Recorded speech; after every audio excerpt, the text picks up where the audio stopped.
Getting back to tough stances that people have to take, here is the other half of this story that I started with regarding Proposition E and F.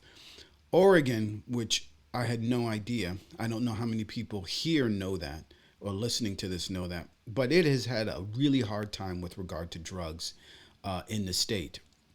And I never in a million years would have thought of Oregon as being a state with a lot of problems with drugs. But they passed a law decriminalizing drugs, and they have now just this week passed a law to recriminalize drug use. And I'm going to go into this right now. This says the title of the article is Oregon's drug decriminalization experiment appears dead.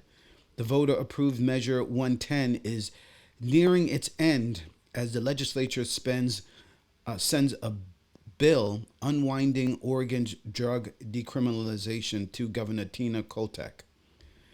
And it goes on. This is from Oregon Public Broadcasting, Dork Vanderhart. This is March 2nd, 2024. And again, these links, these are not the entire articles.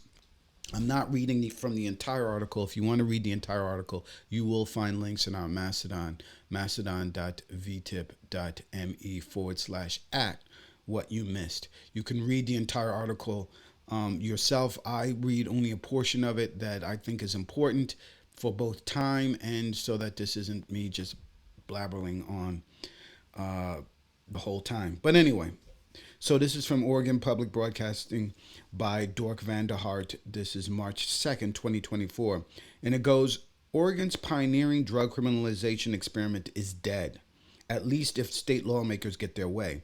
The Oregon State Senate on Friday passed House Bill 4002 on a 21-8 vote with support from both Democrats and Republicans. It now heads to the desk of Governor Tina Kotek, who has declined to say whether she supports the bill, but has signaled she is open to reintroducing penalties for drug possession.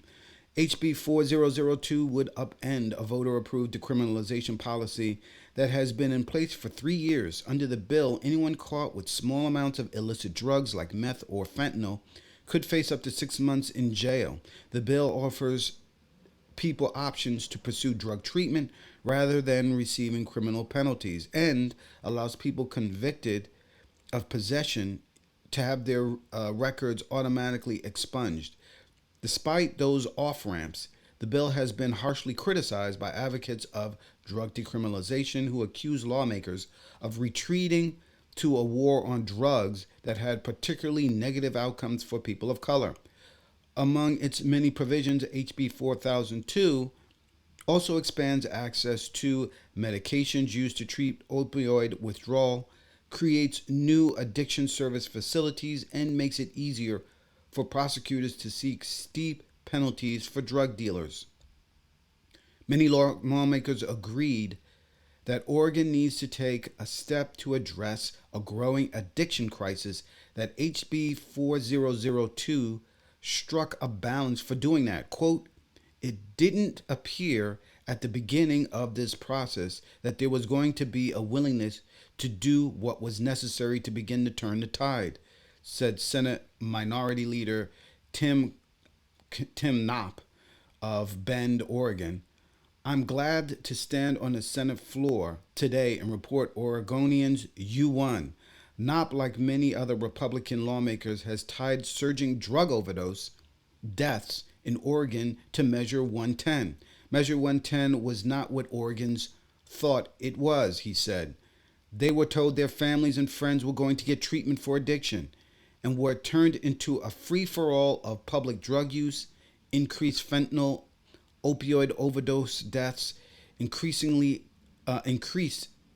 exponentially, in Oregon becoming seen as a national dumpster fire, end quote. So this is now another article. This is as of a few days ago. This is Oregon's new drug penalties would mean a surge in convictions, jail stints, state estimates suggest. This is again from the same website by the same writer. This is March 4th, 2024. While lawmakers have emphasized House Bill 4002 prioritizes treatment over criminal consequences, the law is estimated to result in 1,333 new convictions every year among people whose only criminal charge is possessing a small amount of illicit drugs such as fentanyl, heroin, methamphetamines, or cocaine, according to an Oregon Criminal Justice Commission. For instance, the Criminal Justice Commission estimates 533 people per year could receive jail sentences after having their probation for a drug charge revoked. While the commission notes some of those could also be served in treatment facilities, Oregon has not been able to provide treatment to everyone who wants it. The commission, a nonpartisan state agency under the governor's supervision, produced the estimates to help lawmakers understand the potential budget implications of the new law. OPB interviewed analysts at the agency and requested additional public records to delve further into those numbers. Democratic lawmakers who crafted the legislation have said they're trying to strike a careful balance. Quote, I don't want to criminalize addiction, says Majority Leader Kate Lieber, a Democrat who represents Portland, told OPB before the legislative session, it's not good for anybody.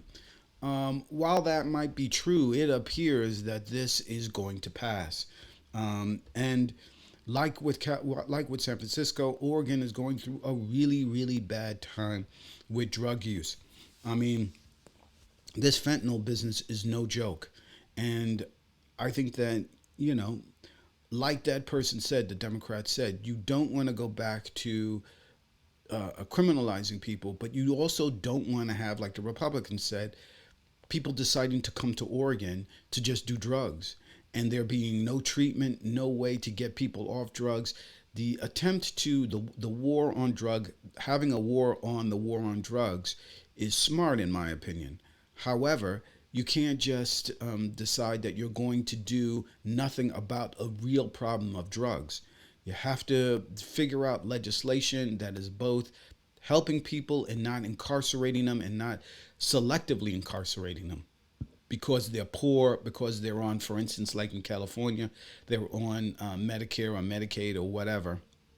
You don't want to have to um, dehumanize people, not provide help and aid so that those people can become part of our society. Of course, that costs money.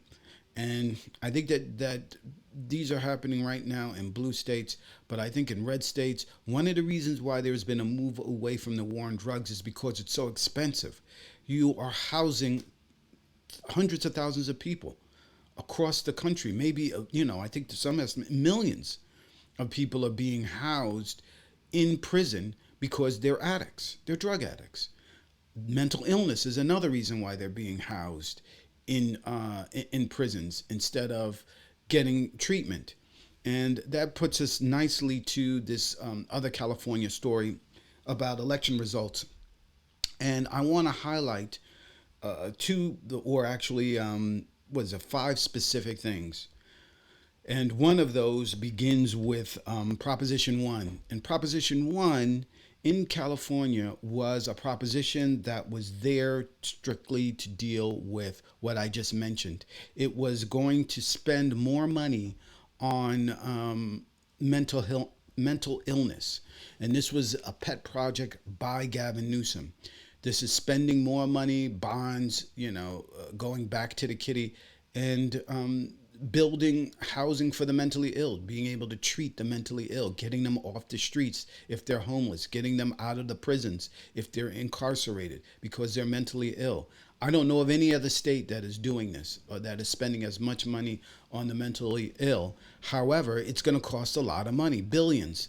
And California voters are not sure that money is being spent wisely. And, I get that. I think that you got to make sure that the money that you've already given the state to do things like the homeless problem, that you start seeing results and that money is being wisely spent.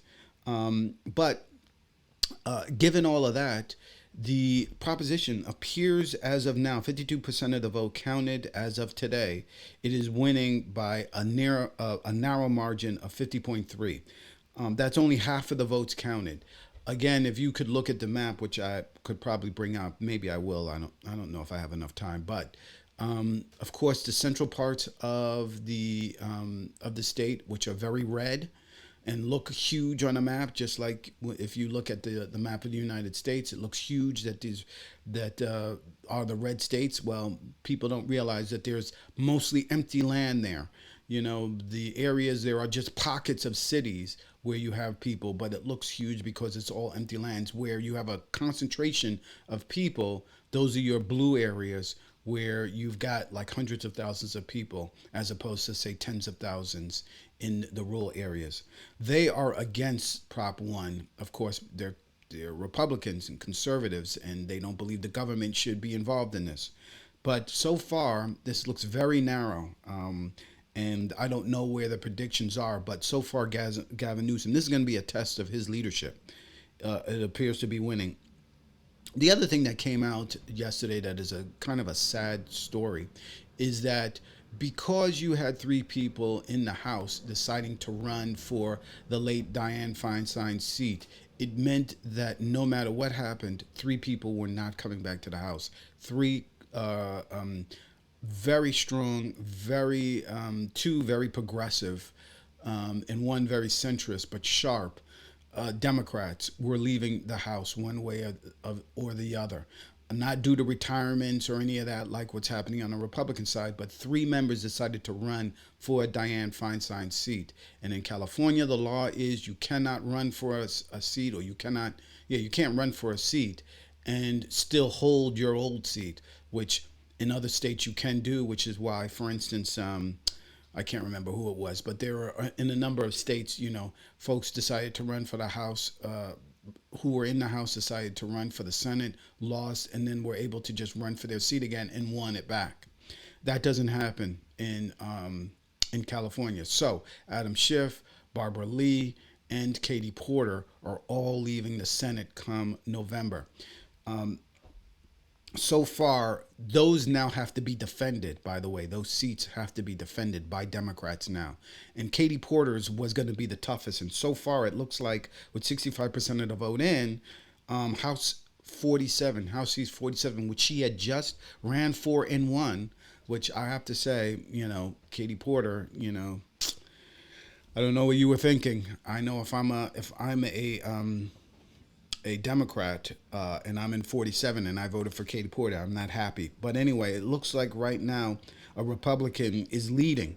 Although, again, this is going to be a runoff, I believe. So this is like a jungle primary. So what will happen is in the general, the top two getters will end up in a battle. So far, this guy Scott is ahead with 65% of the vote count, 33.1. I believe the Democrat David Min is right behind this guy with I think 32 point something. So it's neck and neck for the first two slots. In House 12, which was Barbara Lee's, that's going to be safely defended by a Dem. 26% counted. She's at 43.4. Latifah Simon, she is going to be, and I believe the person second in that race is another Democrat. So in all likelihood, it's going to be two Democrats who are going to be fighting for House Seat 12. In House 30, which is Adam Schiff's old seat, it's again another Democrat. 68.9% of the vote counted. She's ahead by 28%. I think it's two Democrats, first and second slots. It's going to definitely be a Democrat. But Katie Porter's House Seat 47 is the one where there's a chance of a pickup, of a Republican pickup, and that was always a somewhat red part of California anyway, that Katie Porter was able to hold on to. But we will see if this guy Min is going to be able to pull it out in the end. In the Senate, Adam Schiff is leading, but it's going to be a Republican, Steve Garvey, who is going to face the top two getters face off in November. And this is 53% of the vote counted, 33.3%. Adam Schiff is ahead. However, this guy Garvey is behind him by only, think about 1% or maybe even less of a percent. That should be very scary for liberal California.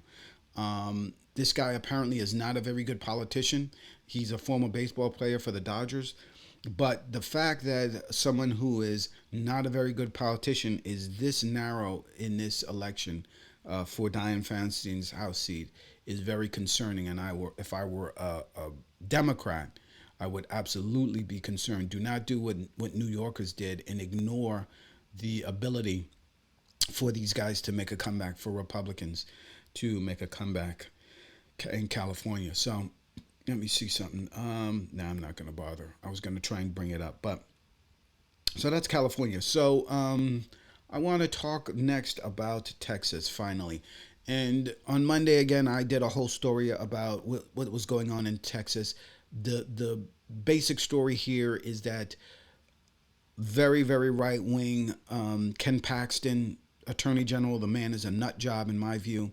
He was impeached by the House of Representatives. The Speaker of the House, Dave Phelan, he impeached Ken Paxton. And Ken Paxton, much like Donald Trump, who, by the way, Donald Trump is supporting Ken Paxton, along with, I believe, Abbott. He, like Ken Paxton, was able to get away with not being convicted in the Senate.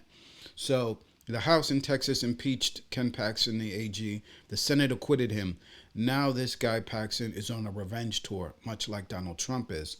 And this is an article, and it says, Texas AG who survived impeachment targets House Republicans who sought ouster. And on the picture on the right, you can see the current Speaker of the House, Dave Phelan.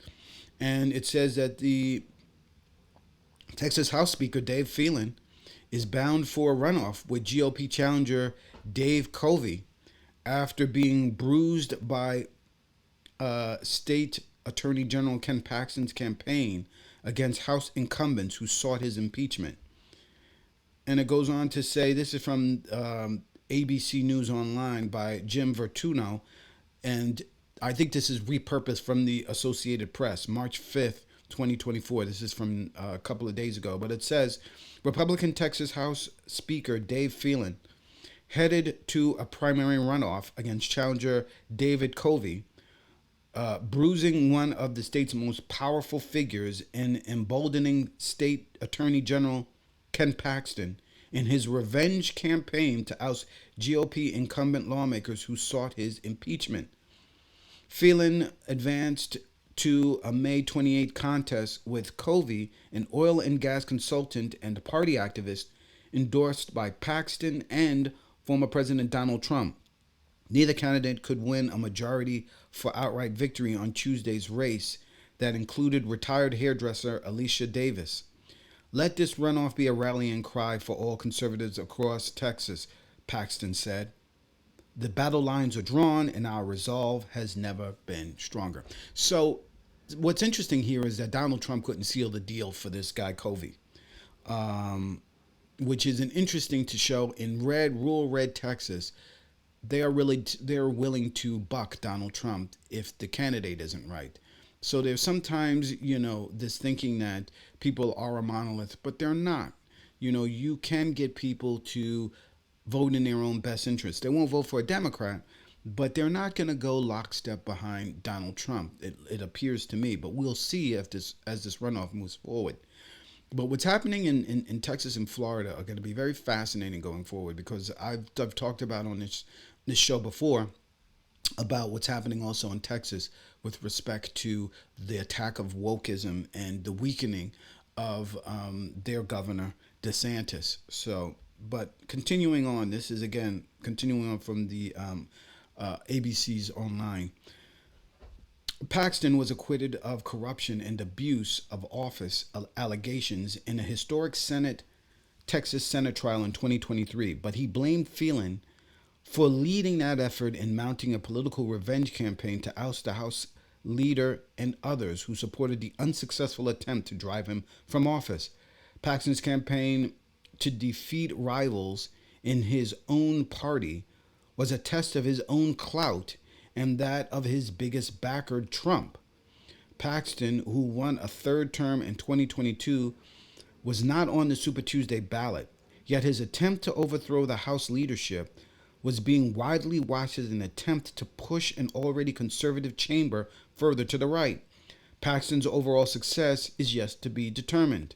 Paxton endorsed challengers in more than 30 House races, and his candidates had ousted at least 5 House members and forced at least 4 more into runoffs. Yet several of Phelan's House leadership team fended off challenges.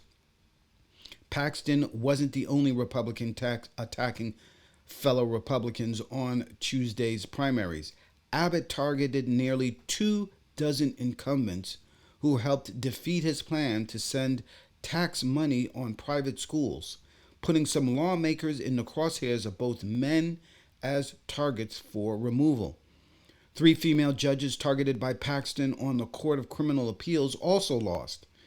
They were part of an 8-to-1 majority that stripped Paxton of the power to prosecute voter fraud without permission from local prosecutors. Paxton accused them of being activist judges after the court majority ruled that the law had been a violation of the state's constitutional separation of powers. Judge Barbara Harvey, who was first elected in 2001, was defeated by attorney Gina Parker. Presiding Judge Karen Keller, who was elected in 1994, was defeated by attorney and former appellate judge David Shenek. Michelle Slaughter, who was elected in 2018, was defeated by challenger Lee Finney, or Finley. So there you have it, ladies and gentlemen. And by the way, what's interesting here about these numbers is that these judges who were dropped and who didn't win back their seats have all been on the court for a long time. That means that these judges probably are, Bush appointees, folks from the old guard in Texas. And it appears to me that, as I've said before, the war in the Republican Party that is happening is between the MAGA right and conservatives, and the regular everyday conservatives, the Liz Cheney, let's say, conservatives. And it is clear to me that, well, what's unclear to me is where are these conservatives who are being targeted, who are being basically attacked by the Donald Trump MAGA-like folks? Where are they going to go when they realize they don't have a home in the Republican Party? During elections and during other things, are they going to just sit out? Or are they going to decide to bend the knee and become Trump people? Or are they going to vote or lean more towards the center and maybe even vote for a Democrat? I don't know. It's something that's fascinating, but this is why I don't want you guys to miss what is going on the state level. We could, and I firmly believe it is possible, that what's happening in the Republican Party could be the birth of a new party that we haven't seen. We haven't seen a third party. It's always been Republicans and Democrats. I don't think since the Whigs was the last time when you had another party out there. But we could be seeing the seeds of what creates the birth of a new party. What that party is, what it looks like, what it becomes is very interesting. Is the new party just the conservative movement along with the Hawks separated out? Is it something like a New Labels type of thing where you have like a Cinema or a Joe Manchin who have decided that they want to be bipartisan, which is, I think, more of a small government, keep your hands away from the rich, wealthy folks who are supporting you. Is it going to be more of that, or is it going to be a weakened Trump party that is out there that is just like, trying to cause havoc wherever you go? So those are the big stories that I wanted to make sure nobody missed. They're worth following. I will continue to follow this while people are talking about the State of the Union, while they're talking about what, crazy lawsuit Trump has won or lost or rulings and all this kind of stuff. There's a lot of news out there. That is not what I want to focus on when I talk about politics. These smaller stories, these stories about the ideology of the party, these stories about where the two parties are heading, where the ideological coalitions are headed, On the Democrats, it's going to be progressives, the uncommitted vote, the Gaza, people supporting Palestinian vote, and a ceasefire in that war. Um, the movement towards drug policy, changing the policy with respect to criminal justice, where that goes on the left. Here in New York, Kathy Hochul, the governor, just sent the National Guard to the train stations. Why is that happening? Crime, I guess. I mean, I take the trains. I haven't seen anything unusual, but apparently she's getting pressure, and she felt pressure enough to get away from a soft on crime, normally Democratic viewpoint, and go hard on it and bring down the National Guard, as if, I guess, the New York City Police Department wasn't enough. I don't quite understand all of that, but what's important to understand is that the left is beginning to tack back away from its progressive center, more back towards center right in terms of these kinds of things that have been the focus, I think, since George Floyd, particularly with respect to drugs and that sort of stuff. And on the right, they're trying to tack further to the right, which is fascinating. And those people who are in the center are having to deal with the issues that this is creating, like IVF, which I didn't talk about here, but will in the future. The movement to try and move state funds from public schools to private schools, which is happening in Texas. What are they going to do about